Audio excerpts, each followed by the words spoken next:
Maybe I should add myself to the screen. What's going on, everybody? Welcome to Walk It Off. I was trying to do some cool producing stuff. Didn't work out the way I thought.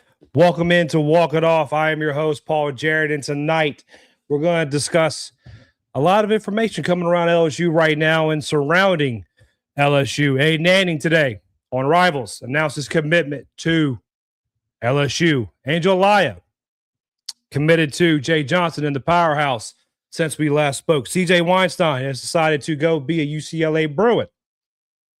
And much more is going on around LSU. We're going to cover most of, if not all of it tonight. Also, we got a couple people sent in their audio and video messages we're going to get to later on tonight in the show. One's a really, really good one that I may spend way too long talking about. But nevertheless, that's why we're here. We're here to have a discussion about everything going on around LSU, and it's the summer. What else are we going to do? What else are we going to talk about?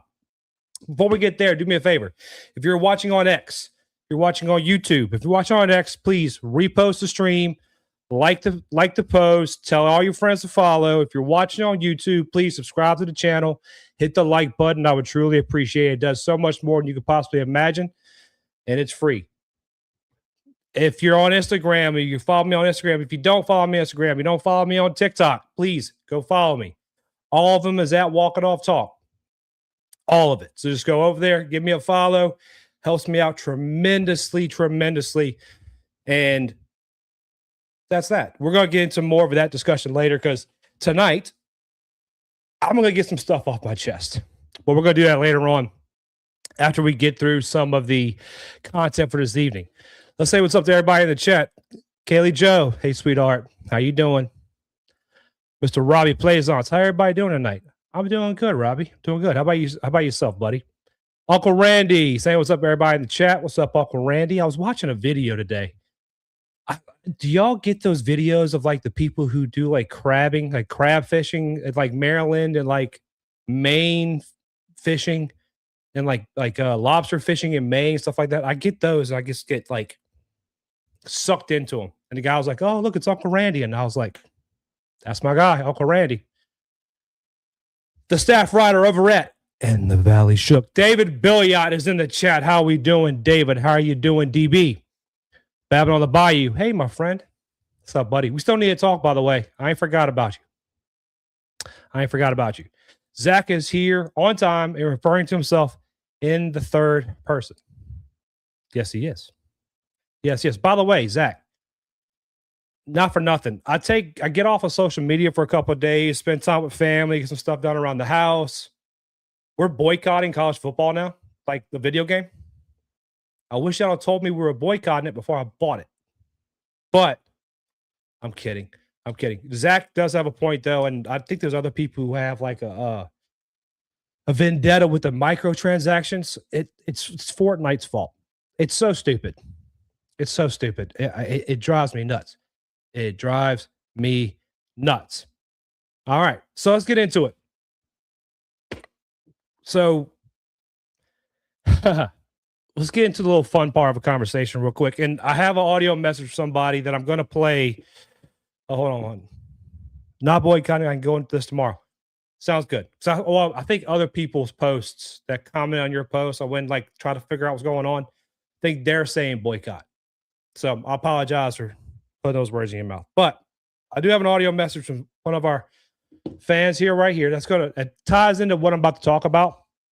So we're going to play that here in a minute. The recent news I'm going to lead off tonight's show with is Urban Meyer.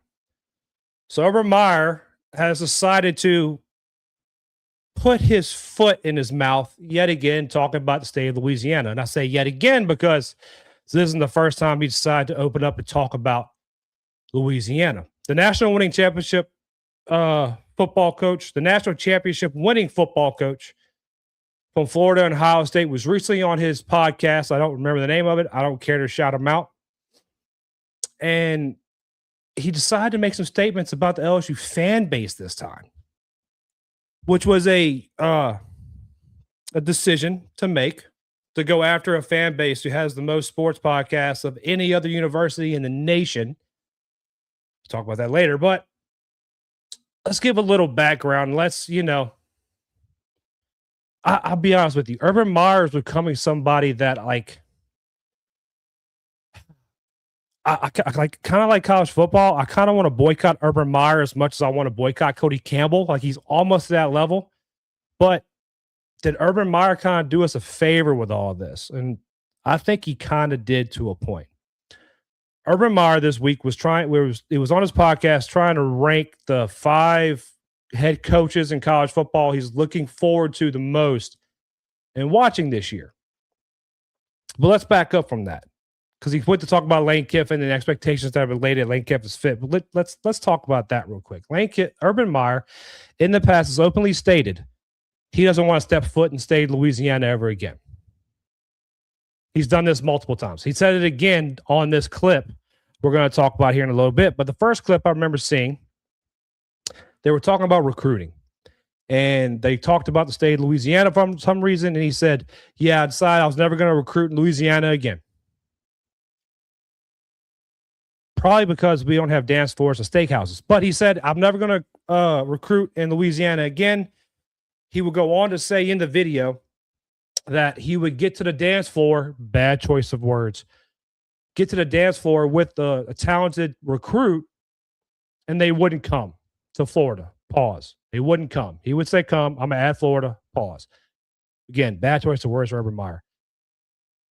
And he decided whenever he couldn't get these recruits, so he got bit by a young recruit in Louisiana that didn't come to Florida, and he was done with it. He said, I'm not dealing with it no more. I'm not going to Louisiana more. He didn't win. He got beat out, and he said, I'm going to take my ball and go home. In the same clip, he would talk about how Nick Saban, the former LSU football coach Nick Saban, the head coach of Alabama, who most people in Louisiana do not like Alabama, would come to Louisiana, he would get recruits. But Urban Meyer, he was too above Louisiana. He didn't want to do that. He would then later on speak about the state of Louisiana, more so rather than recruits, during the Brian Kelly firing. On the same podcast with Mark Ingram and another guy, I don't know his name. His name is irrelevant. They were speaking about the firing of Brian Kelly. And if it was a bad precedent that they stated on their podcast that the governor of Louisiana, Jeff Landry, fired Brian Kelly. Well, if they would have done some research for 5 minutes, they'd have realized that the meeting that was had at the governor's mansion between the Board of Trustees and the governor of Louisiana, which LSU, Louisiana State University, a public university in the state of Louisiana, the governor is over the education and LSU because it makes sense. The Board of Trustees, after Scott Wilbert had a discussion with Brian Kelly at the facility, had a meeting at the governor's mansion with Jeff Landry. And Urban Meyer, you would have acted like somebody took a picture of him on a dance floor in a steakhouse. Urban Meyer acted like somebody it was an abomination that the governor of a state that oversees the running of a university in the state in which he's governor had a meeting with the Board of Trustees to talk about whether or not they should fire or retain a head coach at that said university. And in the same token, they would talk about the tweet that Jeff Landry put out. If they'd have done some research, they'd have realized prior to the firing of Brian Kelly, Jeff Landry made a post, and we all remember it, saying that the university should rethink increasing season ticket prices due to the product on the field per se. I don't remember the exact tweet. I should have wrote it down, but I didn't. They didn't need to increase season ticket prices for fans basically due to the product on the field, which, in my opinion, thanks, Jeff. Usually politicians and people who make money always want to raise the ticket prices, always want to make more money. But he said, nah, we shouldn't do that. Not right now. No, we shouldn't do that. You'd have thought that Jeff Landry launched a nuclear bomb in the state of Louisiana. That's what you'd have thought. You'd have thought Jeff Landry was just losing his mind. to be a part of this conversation. I just caught the chat. I don't know what's going on. All right. Anyways, let me get back to what I was saying. I was totally thrown off. So before I get into my opinions on what Urban Meyer said this week, I'm going to let Brian Turner, our friend Brian Turner is usually in the chat, speak on his opinions on Urban Meyer. And I hope that picks up. Urban Meyer is a great football coach, a legendary football coach, a Hall of Fame football coach in college. He's a national championship winning coach, a legendary developer of talent, and arguably the greatest coach of all time at 3 different schools, Utah, Florida, and Ohio State. But it ends there. His opinion regarding LSU and Lane Kiffin, especially the way he delivered it, is honestly irrelevant. I kind of agree with Brian Turner to a point. And he's right. And that there's another message from Brian we're going to get to, but Brian's right. Urban Meyer's opinion on the state of Louisiana is irrelevant. And what is Brian talking about here? Urban Meyer, while discussing the expectations laid at Lane Kiffin's feet by Urban Meyer, was saying that the Lane Kiffin was either national championship or bust here in his first year at LSU. He would go on to talk about, his co-host would ask him, is that your expectations of LSU? He goes, no. And I quote, but I am not a nut job LSU fan. They're nuts. Now let's be honest. Are we nuts? Yeah. Yeah, we're nuts. Sure. So what's my opinion on Stinky Finger Meyer? I just hope he wasn't cooking in that steakhouse. But anyways, let's be fair. I'm not gonna spend time sitting here talking about the multiple felony convictions that were handed out to former players while he coached at Florida. I'm not gonna sit here and talk about the possible crimes that were covered up by said players while he was at Florida supervising the behavior of those players. I'm not going to talk about the domestic battery charges or domestic battery incidents that were covered up by Urban Meyer while he was at Ohio State. I'm not going to talk about that because it's irrelevant. It's irrelevant. I'm going to put it like this. LSU is the brand. Point blank, period. LSU is the brand. And I'm going to let Brian say his other piece. With that being said, Coach Meyer is correct. The standards are high for Coach Kiffin, mainly because prior to Brian Kelly, every LSU coach since Saban has won a national championship and won them in dominant fashion. The standards are high at LSU because now here we are in the 21st century. LSU is without question one of the greatest college football programs of all time. This is a top 10 college football program of all time. This is a top 5 producer of NFL talent of all time. So the standards are high because when this program has the right person leading it, they win national championships in dominating fashion. And I'm not just talking about 2019. LSU won their past 2 national titles by a touchdown or more prior to 2019. So the standards are high because the expectations are high because this is a high standard program. So this is my opinion on Urban Meyer. Why be upset? In Louisiana, we're known for hospitality. It's simple.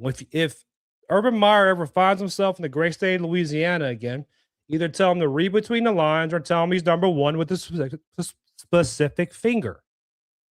Who cares what Urban Meyer says? Urban Meyer has had multiple opinions regarding not only LSU, but Lane Kiffin. And not the most, how would I put it, flattering of opinions of Lane Kiffin. Even though Lane Kiffin has none of the drama or the instances regarding, life around his either football program or his personal life, like Urban Meyer has, even though people can act like he does. But why be upset? We shouldn't be surprised at the fact that LSU is the talk of the town, right? We shouldn't be surprised that in the offseason, in the dead of summer, there's no college baseball. USA lost in the World Cup last night. I'm sorry, Zach. There's nothing to talk about. We're less than 30 days away from fall camp. People are trying to find content to put out there. So they're talking about LSU. They're talking about Lane Kiffin. Well, this time, Urban Meyer decided to put his foot on the ring dance floor and decided to speak about the fans at LSU. We are the brand, period. We're going to be on the tip of everyone's tongue, no matter what. And thank you. We shouldn't be upset that somebody said we were nuts. We are nuts. What other fan base will go to Atlanta, to Vegas, to Dallas, name another city, and drink the stadium dry, if not the town? What other fan base will go to there's a whole city in Nebraska whose economic policy is Louisiana LSU fans. The state of Louisiana and the fans of LSU baseball support the economy of the city of Omaha. Yeah, we're nuts. We love our football. And no, I don't think it's the fan base's opinion that he needs to win a national championship. By the way, Urban Meyer also backtracked that statement like that in the same clip. He says, well, it's not that he needs to win the national championship. He has to get close. Isn't that everyone's goal? I honestly don't even think it's playoff or bust this year. I think is it fun? Period. Is it fun? The last time this fan base had any fun was 2019. Yeah, the year we went to the SEC championship and we beat Bama home. Some of those games were fun, but that wasn't a fun season. Yeah, watching Jayden Daniels win a Heisman while having to carry the whole team on his back with Brian Thomas and Malik Neighbors, some parts were fun. That wasn't a fun season. Last year wasn't fun. The year before that wasn't fun. We just want to have fun. That's all our expectation is. Really and truly, my expectations is to beat Clemson, beat Ole Miss. That's it. If you want Eastern Royal, beat Texas. That's really all my expectation is. I think they're going to do better than that, but that's it. Don't be surprised when all these national pundits or these people who can't think for themselves, so they don't have two brain cells to rub together, speak on LSU. It's the easiest thing to talk about. We've said this since Lane Kiffin was hired. It's the villain era for us. Nobody thrives in the villain role quite like LSU fans. Embrace it. Embrace it. Oh, they're nuts. Hey, thanks. Why don't you come tell us that? Why don't you come down? Oh, yeah, you work for a kickoff show. That's right. Because, yeah, just look at it like that. He's not important. I cannot wait to see Lane Kiffin, what they do this year. And I'm happy Lane isn't on Twitter because if Lane could have just said what he wanted to say, tonight may have been a whole different conversation. Be thankful for the screen time and the airwave time and all the opinions being thrown out because all they're doing is bringing more attention to LSU in this program, which in return is going to bring us more money, more recruits, everything we want. In life, not all media is good media or any publicity is good publicity. It's not how it is always in life. In this situation, it is. Just remember, they hate us because they ain't us.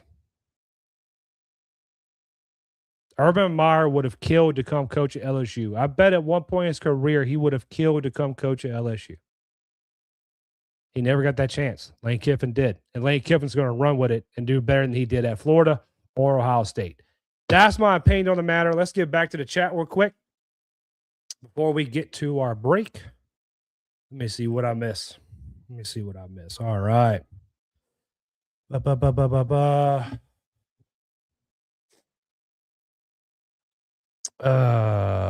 see.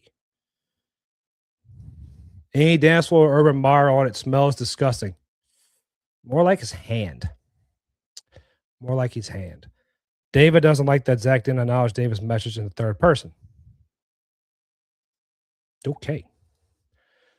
That's why Urban Meyer out of coaching. If you don't recruit Louisiana, Texas, Florida, California, you won't make it. He said in that clip that there were enough good recruits around Florida and Georgia to where he didn't have to recruit Louisiana.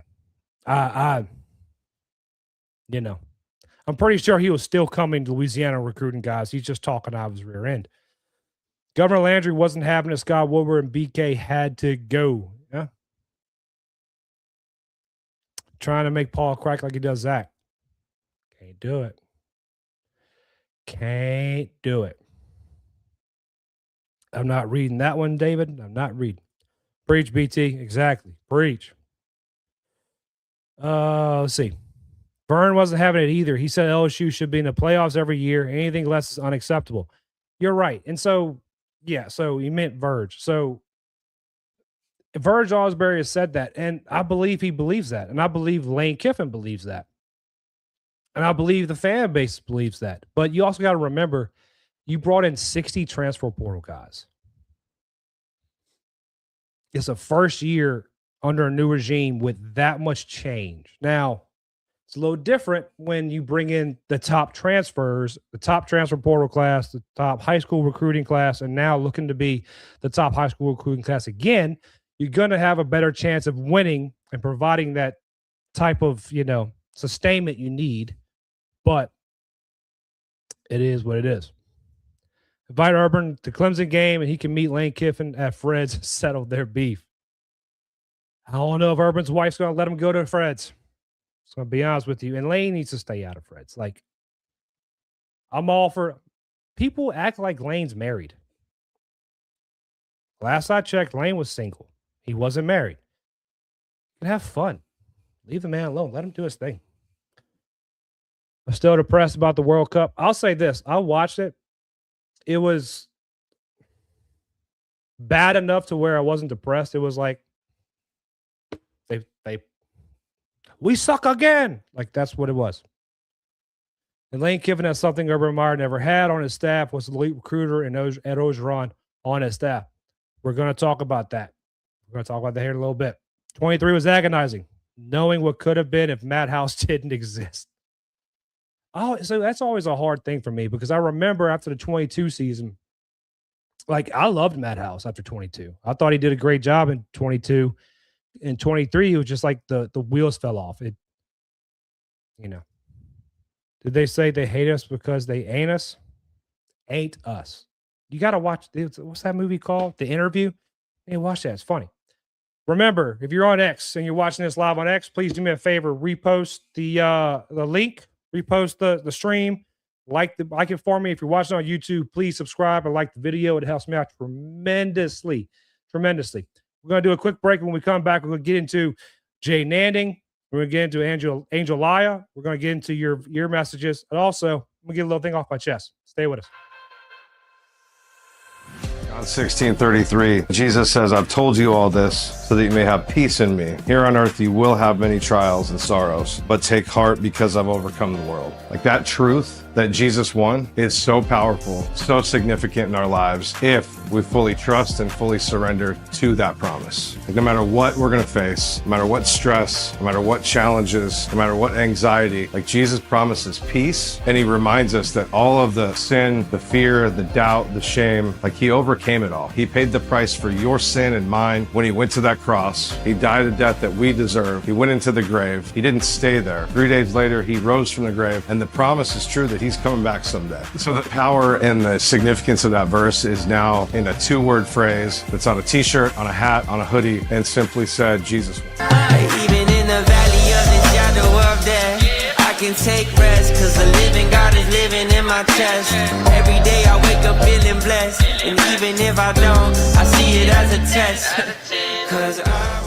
Join me and your favorite players by expressing your faith and assisting local ministries. Use code WalkItOffTalk for 20% off your orders at JesusOneApparel.com. 15% of your purchase will support local ministries like the LSU FCA.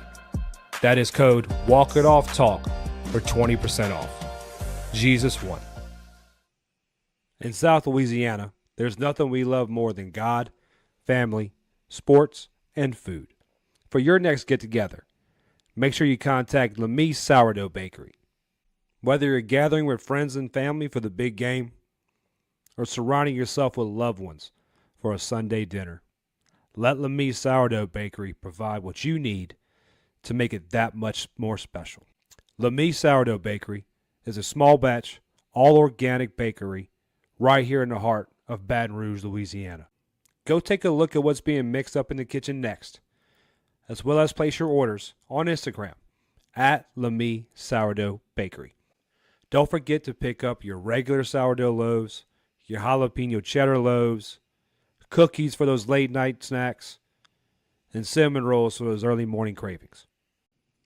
Lemme Sourdough Bakery, where the first ingredient in anything made is love. Lemme Sourdough Bakery.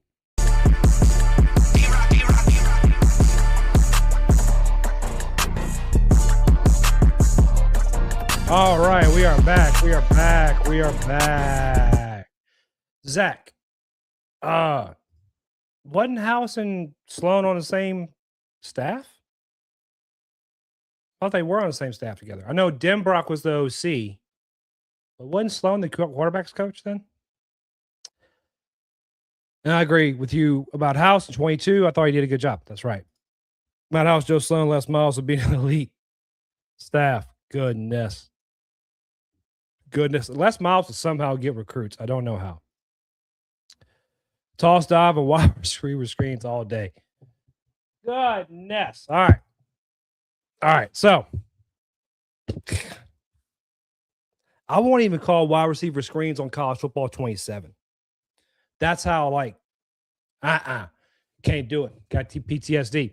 Let's talk about a little bit of some LSU football. Jayden Anding, which I've been saying Aiden Anding this whole time. I guess it's Jayden Anding.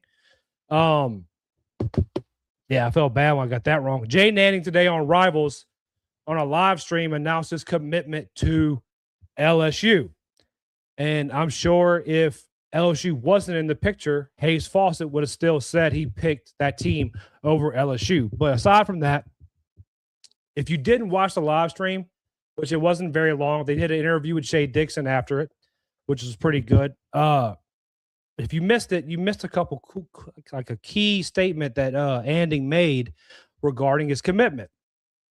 Because during the interview, after he announces his commitment to LSU, of course, he's asked, what made you choose Baton Rouge? And of course, he's going to say that the same things that get media trained. You know, I know I'll be developed there. He talked about the pipeline between LSU and an NFL. He talked about playing for Coach Raymond. They discussed how his brother plays there and all that jazz, right? But the one statement he made, he named 3 coaches during this segment, or this question, and what made him choose LSU. Of course, he named Corey Raymond, DBU Godfather. He named, why am I missing that guy's name now? Safeties coach Olsen, Jake Olsen. And he's excited to play with him. But then he named Coach Orgeron, and you see him light up during this moment. He says, and I quote, Coach O is back, and that is a big deal. To anyone who is still moaning and groaning, and I know there's not a lot of people, but there are enough people to where I have to say this. If there's anybody still moaning and groaning about LSU rehiring LSU, just wake up. Just wake up. It's not that hard to figure this out. I'm sorry. Recruits nowadays don't think of LSU and think about the Matt Malk to Skylar Green pass against Georgia. They don't think about Jamarcus Russell. They don't think about, Matt Flynn and Stephen Ridley and Leonard Fournette or Joseph Adai. They don't think about those guys. They think about the 2019 national championship winning LSU football team. I think about the swag and the way those guys played, the high-powered offense. They think about, the highlight videos that everybody posted during that season. That's what these recruits think about. Has there been anything else to look at and say, that's LSU? No, not since 2019. And who was the head coach of that 2019 LSU football team? It was Ed Orgeron. Now, all the adults in the chat can agree, Coach O wasn't the X's and O's expert that got that team performing as well as they did. I think we're all grown enough to say he wasn't the linchpin to that team being as successful as it was. But he got the recruits there. The famous story about him calling Thibodeau to get 15 pounds of crawfish brought to Mike Anderson's. Without O, that doesn't happen.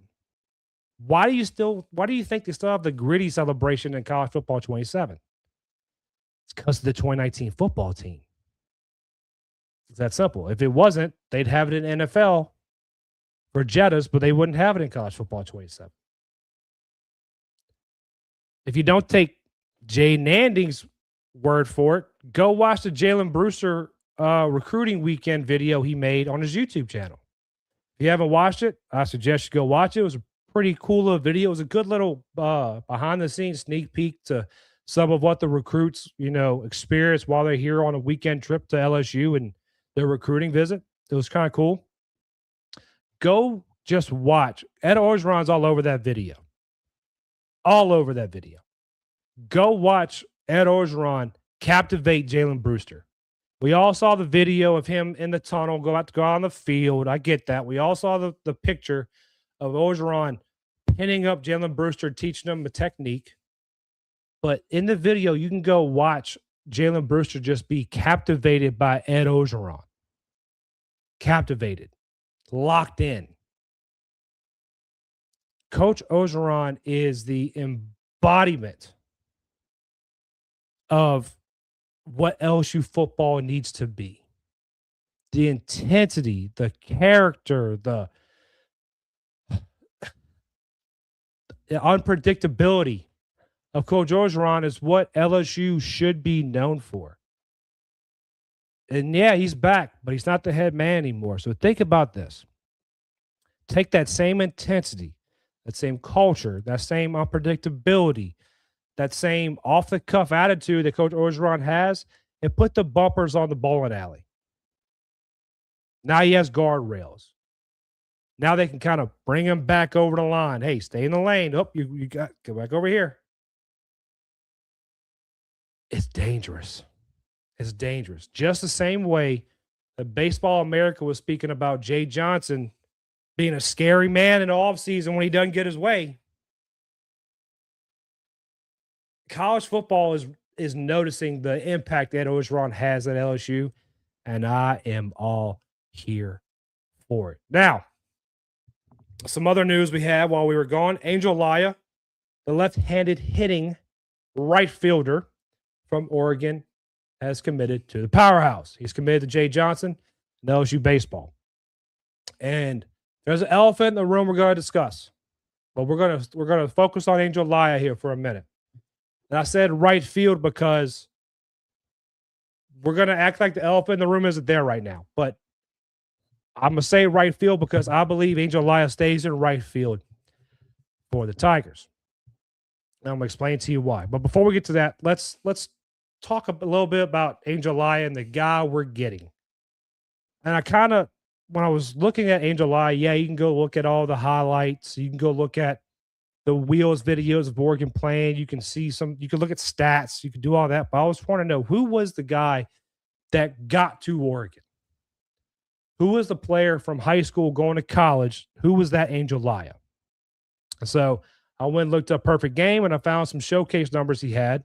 And the two numbers that kind of jumped out to me were his 60 time and his velocity on a throw from the outfield. So 60 time was a 6.77 60-yard dash.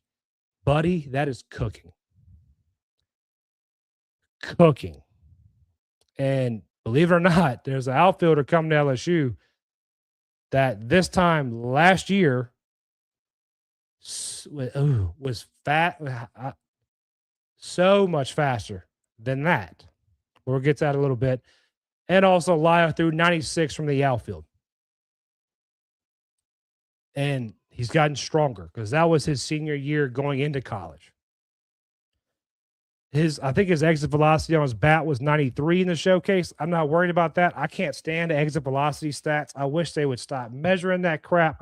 It's fun to look at. It's like watching golf, right? And you see the little tracer. 99% of the time, that tracer's wrong. It's just fun to watch.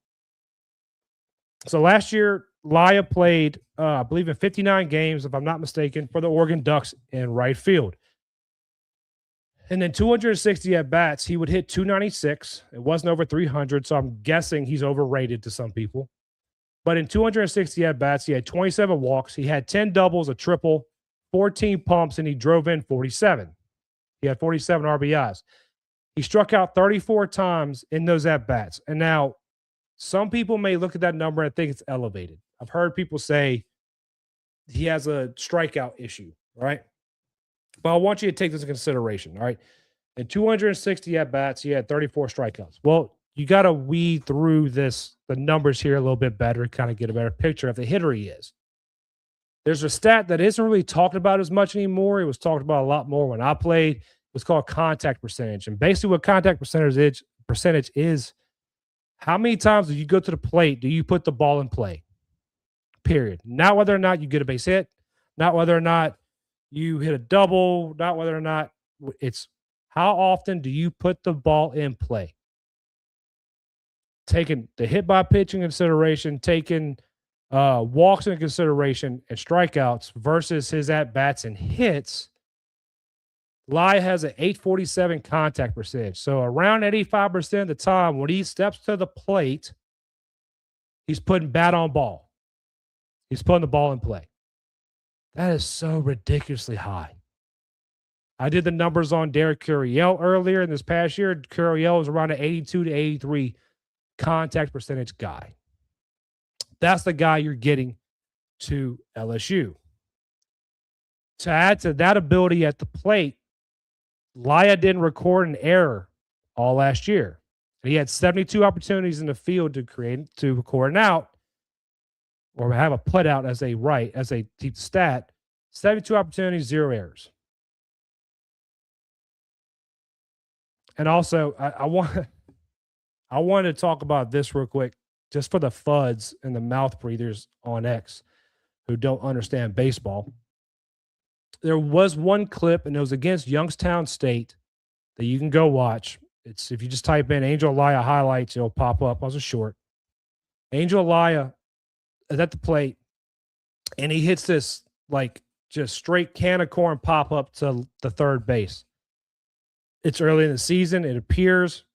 I didn't look at the dates when they played, but it gets up into the air, gets into the jet stream, and the ball kind of, goes to dancing. Well, to everyone else in LSU baseball, if you look at Twitter and you believe what they're saying to be true, normal LSU baseball players basically see they popped it up and start walking back to the dugout. They don't hustle. Well, in this moment, ball's up over third base, does funny things. Third baseman has a bad read on it. It falls in fair. Laya's sitting on second. So one thing you ain't got to worry about is hustling out of the box. He's got hustle out the box. So you can suck on that, nerds. My opinion on Laya. I'm trying not to get ahead of myself. My opinion on Laya. He's a dude. But I'm probably going to be a little overcritical here. Some people may say I'm being hard on the kid or whatever. And if you do, it is what it is. I don't care. That was in the Big Ten. You had 14 pumps, 47 RBIs, hit 296 in the Big Ten. Granted, a freshman coming into D1 baseball, starting immediately, playing 59 games, hitting 296, and all those, it's all great. Like, it's amazing. The kid has the tools. He has the talent. I don't doubt that. And I believe if he didn't have the tools or the talent, Jay wouldn't have brought him here. But that was the Big Ten.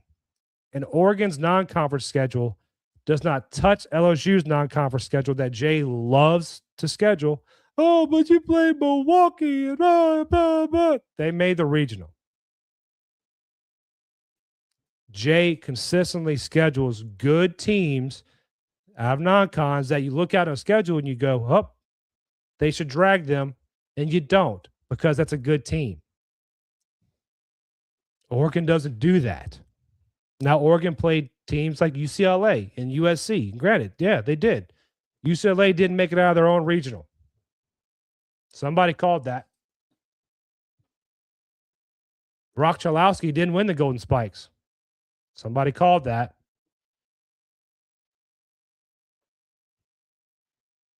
And I want to talk about this real quick before we get deeper into Laya. I want to give a hat tip to Jay Johnson. And I'm not just trying to suck up. It's true. We all, especially on this show, we had long discussions on the lack of funding and lack of support that LSU was giving Jay Johnson and his baseball team. Jay Johnson made that apparent as well in his post-game comments and so on and so forth.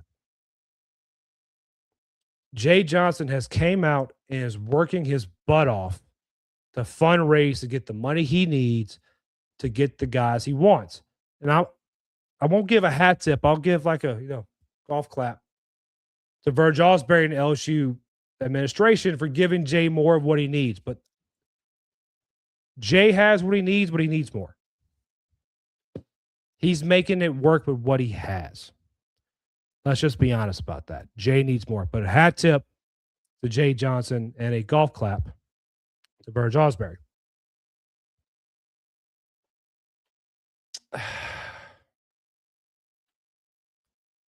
Let's just rip the Band-Aid off. With the addition of Laya, LSU possibly has the best outfield in college baseball.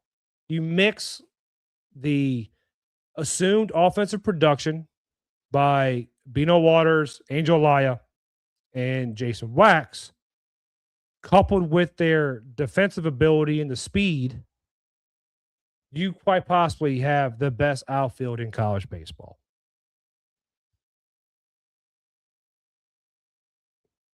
But what about other guys?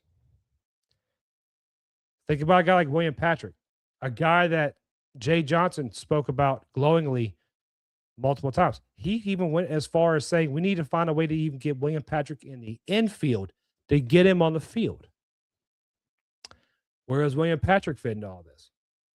The guy I spoke about earlier, who's even faster than Laya, is a high school incoming freshman named Nathaniel Davis, who took his name out of the draft. This time last year, this isn't the most recent numbers, Nathaniel Davis ran a 6.360 per perfect game. 6.30 second 60-yard dash. That is cooking. That's like blur fast, right? He has talent, and I think, could they find ways in the field? I think so, because you got to look at it like this as well. Waters, Laya, and Wax are all left-handed hitters. I didn't go look at splits because I just didn't feel like it today, be honest with you. But there's going to be opportunities for a guy like William Patrick to get on the field just in left-handed hitting and left-handed pitching situations, probably. And they're going to find a way to play. And Nathaniel Davis, I believe, is going to push real hard to get on the field. I guess we should talk about the elephant in the room, and Uncle Randy brought it up here. Does it feel like Jay Brown's draft stock is rising after the combine? That Enrique Bradfield speed. Joe said he could go 25th or 50. He's going, if he gets drafted, between 25 and 50. Oh, yeah, between 25 and 50, I think he's gone. All depends on what they offer him. How do I put this? Well, let's just answer the question. Let's just ask the question. Does the Angel Laya commitment mean Jay Brown is not coming to LSU? Or does it mean there's not a way for Jay Brown to be back at LSU? No, I don't think it means that. Does it hurt my opinion or my stance that Jake Brown's coming back? Yeah, it does. It does. It hurts that opinion. I told y'all I was gonna be 10 toes down. I'm gonna stay 10 toes down. It's that simple. I'm not gonna backtrack on my opinion. I'm not that person. But I'll be let's see. How did somebody put it? I'll state the facts. Right? We'll get to that more here in a minute. We have discussed this scenario over and over and over again to the point where I asked Zach Nunez to come on, so we try to put it to bed. We have been told by people with sources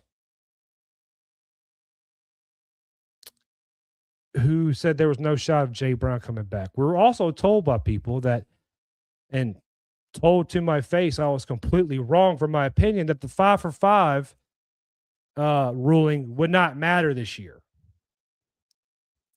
Well, I wasn't wrong there. I'll be honest with you. From the beginning of Walk It Off, from the beginning, I have made it clear I'm not a insider. I'm not a source guy, right? If I ever tell y'all anything like on this phone or something I've heard, yeah, it's stuff I've heard, right? It's stuff I have very good reason to believe, but I don't go around trying to get inside information with people. It's just not something I do.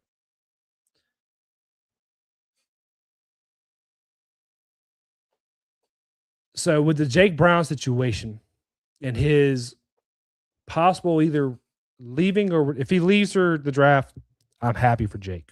I've said that from the beginning. If he comes back, I'm happy for LSU.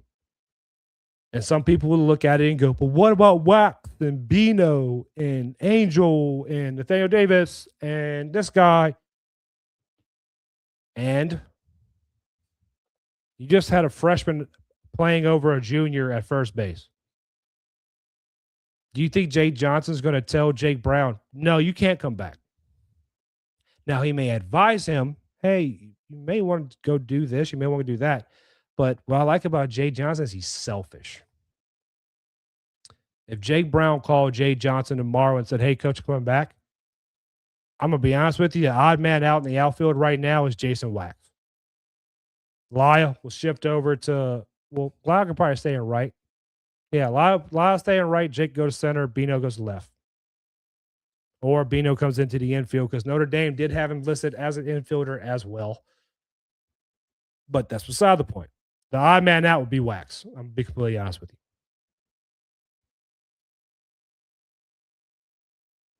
Do you not think Jay Johnson would want Jake Brown back? I'm just asking that question. Now, does Jake Brown take his deal and go to the draft? Look, Robbie, I would love for him to go number 26 to the Braves. I would love it. And I hope it happens. I don't see it happening. I'll be completely honest with you. But last night I was sent a snippet from a show. Snippet regarding Jake Brown, and it stated that people in this industry need to state the facts. And they would go on to say that the Brown camp accuse and basically say the Jake Brown camp intentionally misled people to help boost negotiations with Major League Baseball, or people were simply not stating the facts regarding the situation to help Jake Brown with his negotiations. But at the same time, all I've heard from people is it wouldn't matter whether or not they were trying to boost negotiations or not. Do you think Major League Baseball is worried about a guy with 130 subscribers on YouTube? No, they're not. And it aggravates me to be sit here and basically called either utterly gullible or someone who isn't honest. It's that simple.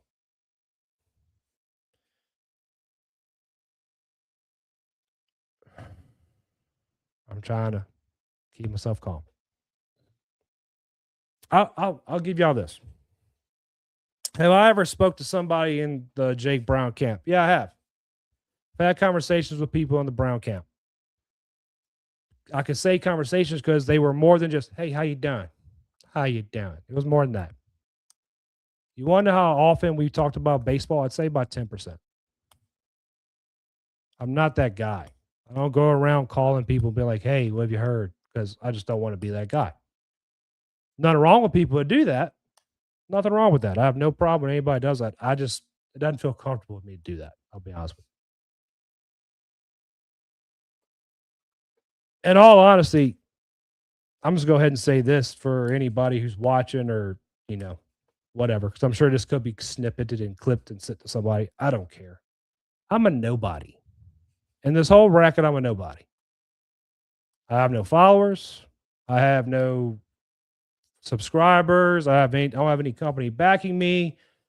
Everything you see here is a one-man operation, from the clips to the set to the software to the time it takes to prepare for a show, the time it takes to edit a show, how to get guests. It's just me. I do my best not to ask anybody else for help. And when I get information, 99% of the time, it's due to people who just either A, trust me with the information, or I'm in the right place at the right time. It's that simple. Most of the information I have or I've gotten, I don't put out. It's that simple. I don't put out. I'll give you an example now just because the time has passed, and I'll just give you how, and there's people in the chat who will back up what I'm saying. The last game against Florida, we were told before first pitch, they were going to have a special moment for Jay Brown. He's going to come out and tip his cap. All right, have that moment. I was told by multiple people text me saying, hey, this could happen. If you want to put it out, you can give people like a heads up. I'm like, no, I don't want to do that. I don't want to take that moment from Jay Brown, nor do I want to take that moment from the fans. That's my outlook on it. Because unlike some other people, Baldy, for example, as one of the examples, I don't want to be the guy who posts that somebody committed or is coming back or is going to have a hat tip prior to them having that opportunity. Or say, hey, somebody's coming back, and then not wait for the video to come out or post at the same time as the video is going to come out. I don't want to be that guy. So I say all this to say this to you guys. I need your help. When I come on here and I say, hey, please repost the stream on X, subscribe to the YouTube channel, tell your friends about the show, give them to watch, go like a video on TikTok, Instagram, whatever. I'm asking you that. I hate asking you that. I wish I could go through this and never say, please subscribe, please do this, because I want to come on here and talk to you guys. I love this. It's fun. I enjoy it. And I'm comfortable enough in my own skin to where I don't care what people think or say about me. Being called basically gullible or someone who doesn't state the facts, which is the opposite of that, someone who lies, aggravates me. So I'm asking you for your help. I'm asking you for your help. I'm a one-man show. I do this for you guys because I love doing it. And I love coming here and talking, meeting guys like Brian Turner, meeting Jared. I said on X the other day, if it wasn't for the ineptitude of the administration, we would have never met, which is true. And Jared's a Coyote operator, is a great guy. Robbie Plaisance knows more about summer baseball than I think some summer baseball coaches. Uncle Randy, heart of gold, great man. All the friends I've made in this trek, like I love doing this. So I need your help. Just get the word out. That's all I'm asking. When Pick to Click starts up in a couple months, get the word out. Share it. Let people know it's Pick to Click. First week, it's right here.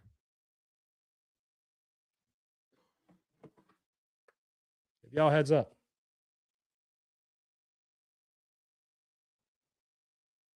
Little Boosie signed helmet with set it off on it. Did Lil Boosie give that to me? No. I bought it. Why? So I think it'd be fun. That's it. So now that I got that off my chest, let's get back to.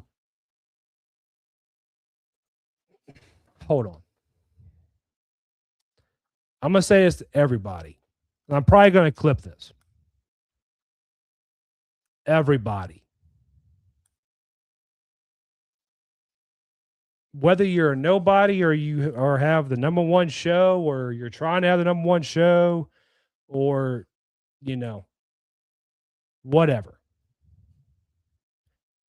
There's a Nick Saban quote that I love. I love this quote. This is kind of how I try to live my life. Now, I fail a lot. I'll be the first one to say it. I fail. And I'm very stuck in my ways, and I'm very right and wrong, no gray. Once you cut the rope, the rope's cut type guy. But it fits this quote perfectly. And I have it written down because I want to get it verbatim to what Nick Saban said. In the quote, treat people nicely on your way up. You might need them on the way down. It's nice to be important, but it's also more important to be nice. It's that simple. And what's Nick saying? Whether you're at the top of the game, you're the best head coach in college football, or you're Urban Meyer, or Dan Patrick, or me, be nice. Because one day, like the Roman Empire, something's not going to sit right, and the people you're probably not nice to could probably help you a lot on the way down to soften that blow when you hit the bottom. Just FYI. All right, let's see what we got here. Let me see this right here. I saw this earlier. I forgot to get it earlier. So I think Go Deep Dive, or at least Dave from Go Deep Dive, gave us a spoiler for next week. Here we go. Jared Mitchell coming next, I believe. Unk. There you go. Is that so? That's either on Go Deep Dive or something else. I tried getting Jared Mitchell a while back. We messaged a couple times, but at the time, that's when I did the Monday Thursday shows. It lined up with Mic'd Up, and it didn't make sense, and he was busy. So, anyways, let's get to the last bit of this. So I want to get to this question by Zach Nunez real quick because I really want to answer this. So let me see. All right. So here's a message. By the way, send in your video messages, send in your audio messages. I want to make this a thing. Y'all send them in. I'm going to play them, and I'm going to answer them here on live. So here we go. Here's a question from Zach Nunez. I almost felt like I was doing pick to click. It's funny. My question for you, though, is, and just hang on with me for a second. I'll get to where my brain is. With the World Cup and everything going on, I had the thought process. I was like, U.S. soccer needs to be fixed. They have to restructure this and improve this.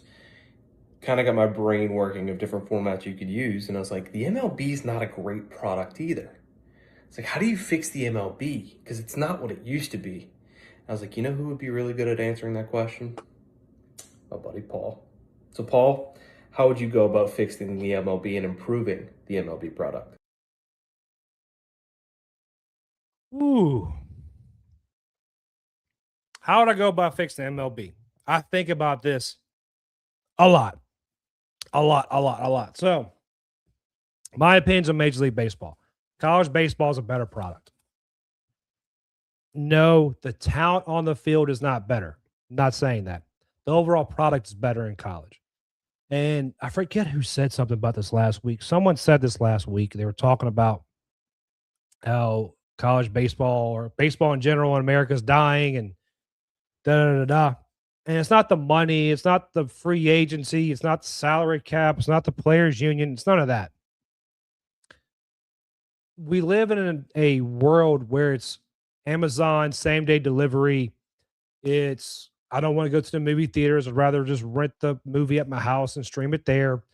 It's, shorts, reels, now.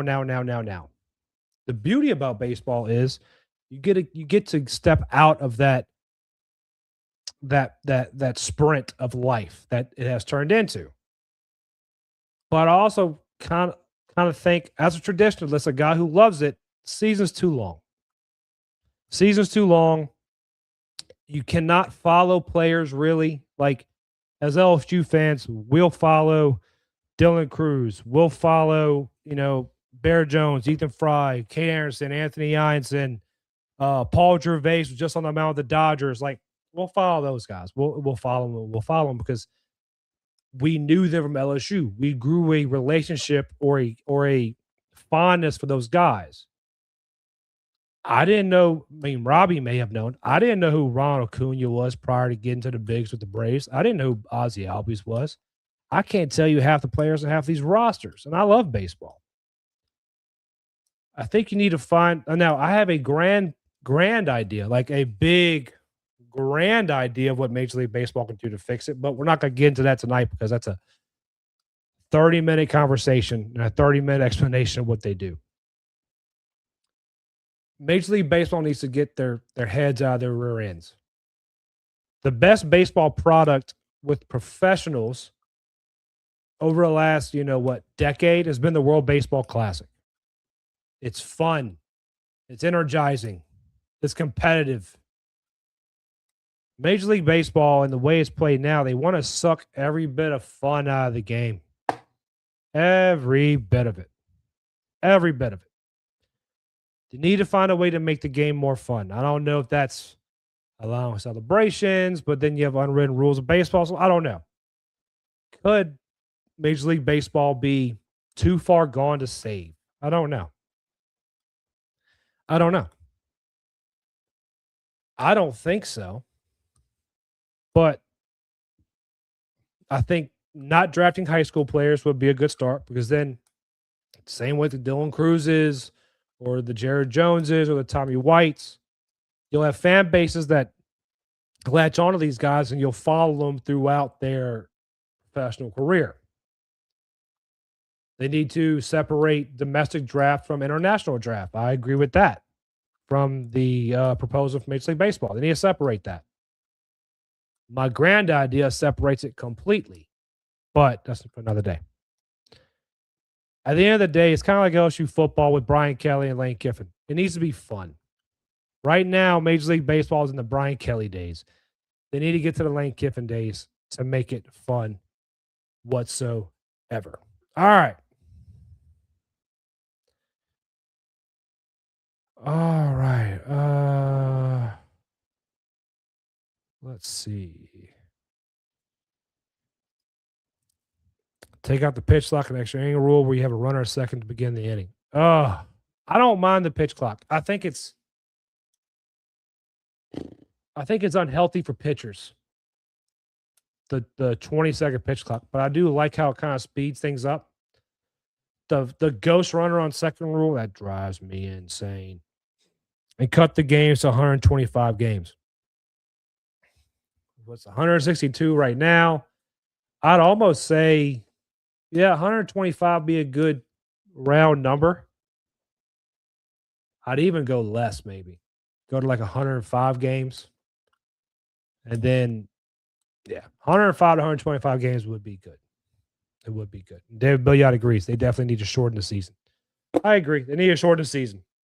Goodness, we've been there for an hour and 10 minutes almost. It didn't take me as long to answer as I thought it would. Thank you, Zach, and thank you, Brian, for sending in your video and audio questions. Y'all go ahead and send them in every week. Send them in before the day of the show if y'all want. Just send them in to me out the week, and next time we go live, I'll ask you a question. Before we get out of here, Jesus One Apparel, I'm going to give y'all a heads up. They changed the material on some of their performance stuff. Bro, it's even better. It was great before. It's even better now. Y'all keep an eye on that. Remember the code Walk It Off Talk is 20% off your order. I'm going to talk to them about the donation to the FCA. That should be getting to the point where we can do that soon. Trying to think what else. Lamy Sourdough Bakery. If y'all have any ideas of what y'all would want for football season, any ideas what y'all would want for football season? And I believe next week we're going to have a promo code for Lamy Sourdough Bakery for first time orders only. First time orders only, or the first time you order with the code. First time you order with the code. That could work too. Let's see what else. Oh, yeah. We got to get to this. Before I let you go, like always, what's going on? Why does it do this? Why is my phone acting crazy?